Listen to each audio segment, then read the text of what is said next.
News12.com's question of the day. Are you concerned about Tropical Storm Danny? 59% of the online poll said no. Let's hope we don't have to be concerned. Welcome back to Long Island Talks. Danny is a couple of days away if it hits or even brushes Long Island. But as News 12 Long Island's Andrew Wenger tells us, some residents who are no strangers to storm damage are a little worried. The homes on Dune Road in West Hampton Beach are typically in the front line of any bad weather that comes in from the Atlantic.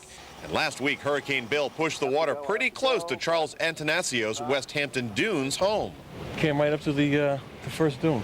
That was a little close for his comfort, so now with Tropical Storm Danny possibly heading this way, Charles is getting edgy. I think it's going to be worse. I think it's going to be worse. Where do you think the water will come to? I think you're probably going to come close to the steps. That's pretty close to the house. That's close. That's close. Concerns like those got some shopping for storm supplies, just in case there are any power outages. We wanted to pick up water, just make sure everything's going to be okay for them. We're actually going back today to the city, but my brother and my nephew are going to be out here.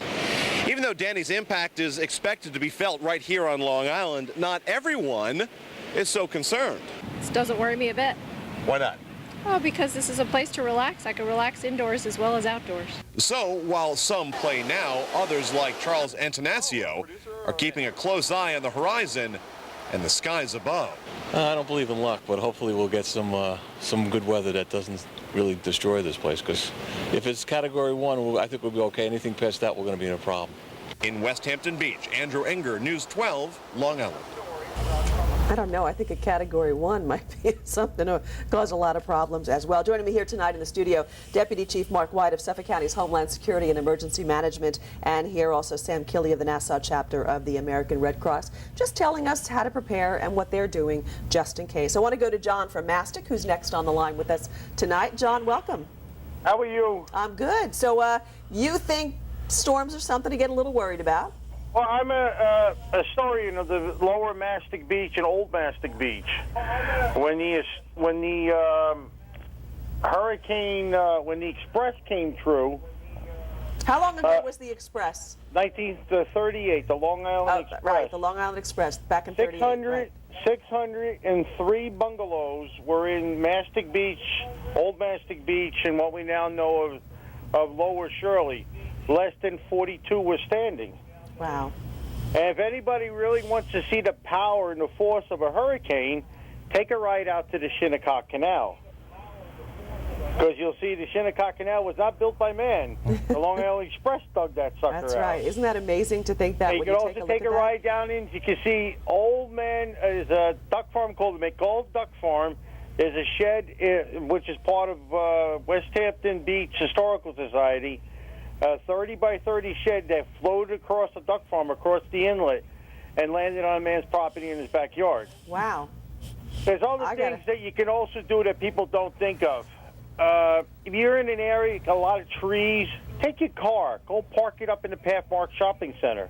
Okay. It's nice and open there. Fill it up with gas. Take a cab home, costs you $6. If you don't have a car, you can't get around. That's very true. Take your propane tanks, fill them up to capacity. A lot of people jumped onto this Energy Star program where we get a new appliances and everything else.